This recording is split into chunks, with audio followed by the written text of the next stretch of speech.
Hey everyone, and welcome back to the channel. Today we're diving into the turbulent story of an airline that was once the pride of a nation, a symbol of modernity and connection to the world. We're talking about Pakistan International Airlines, or PA. For decades, it was a name synonymous with prestige, flying Hollywood stars, and even the First Lady of the United States. But then, it all went wrong. How did PIA go from a global leader to an airline banned from European skies? And what's the story behind a CEO who allegedly took one of its planes to Germany? Stick around, because this is a fascinating tale of dizzying heights and devastating lows. PIA's story officially begins in 1955, but its origins stretch back to 1946 with its predecessor, Orient Airways. In its early years, PIA was more than just an airline. It was a statement. As a young nation, Pakistan poured its ambitions into its flag carrier. The airline rapidly expanded, acquiring state-of-the-art jets like the Lockheed Constellation and the Boeing 707.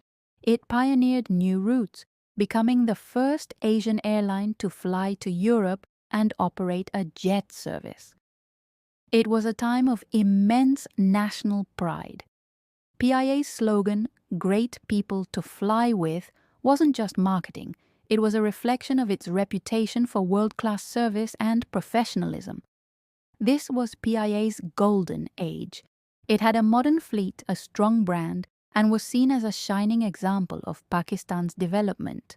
But as the 20th century drew to a close, the cracks began to show. The airline that once symbolized progress started to lag behind. Its fleet began to age, and a culture of weak maintenance started to creep in. Politically, the airline became a tool for influence, with frequent leadership changes and decisions that served political interests rather than commercial ones. Governance issues mounted, and powerful unions often resisted necessary reforms. Liabilities grew, and the once profitable carrier became a financial drain on the state. It was a slow, painful slide. Then came the year 2020. This was the year the crisis reached its breaking point. In May, a PIA Airbus A320 tragically crashed in a residential area of Karachi, killing 97 people on board. The investigation that followed was devastating. It revealed not only errors leading to the crash, but also a much deeper systemic problem. A shocking government report disclosed that a huge number of pilot licenses in Pakistan were dubious, suggesting they were obtained through fraudulent means. The international backlash was swift and severe. In June 2020, the European Union Aviation Safety Agency, or EASA, revoked PIA's authorization to fly in EU airspace. This was a massive blow. The agency stated that it was no longer confident that PIA or its regulator, the Pakistan Civil Aviation Authority, could oversee operations to the required safety standards. The UK followed suit, banning PIA from its airports.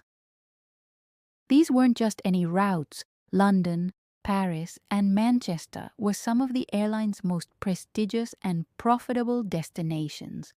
The airline's reputation was in tatters, its losses skyrocketed, and its very survival was in question.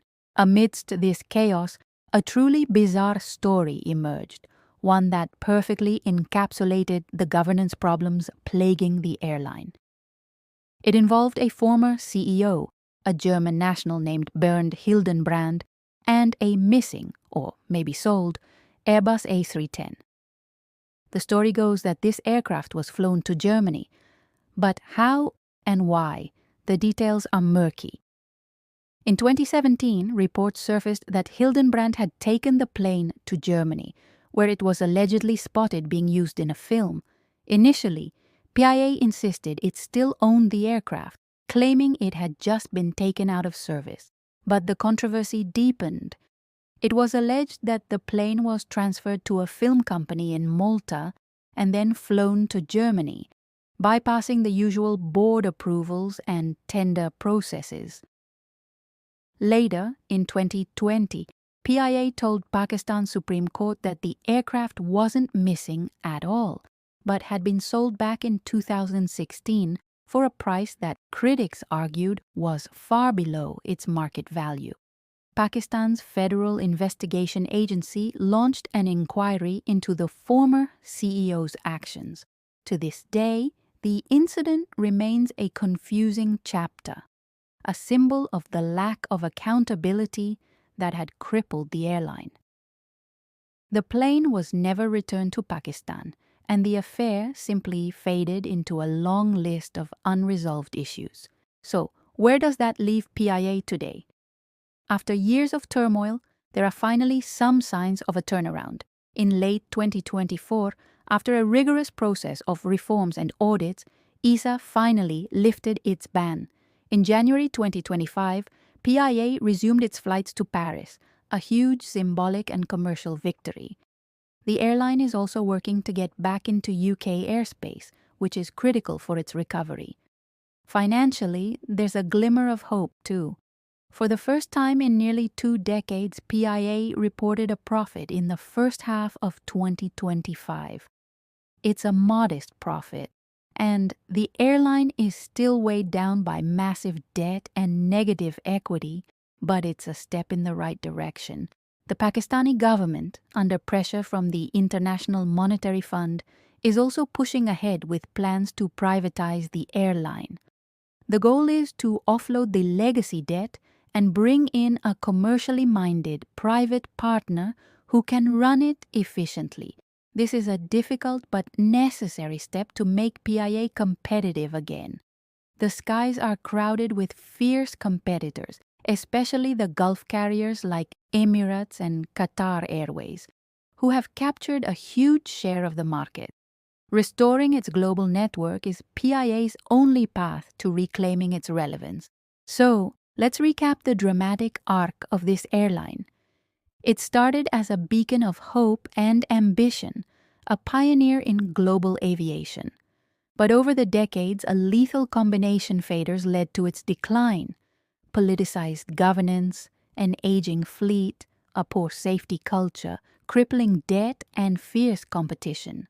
The 2020 crash and the subsequent ban were the lowest points in its history, exposing the rot contratos for all the world to see. Now, in 2025, PIA is in the middle of an attempted comeback.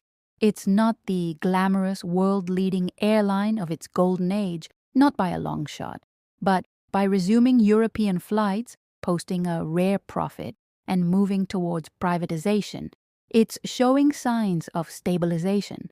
The journey ahead is still incredibly challenging. It needs a modern fleet, disciplined management, and a renewed focus on safety and service. The question remains, can PIA shed the baggage of its past and truly take off again? Only time will tell if this revival is a sustainable new chapter or just a brief moment of clear air in a turbulent history. What do you think? Can PIA reclaim its former glory? Let me know your thoughts in the comments below. Thanks so much for watching. If you found this story interesting, please give this video a thumbs up and consider subscribing to the channel for more deep dives like this one. We'll see you in the next one.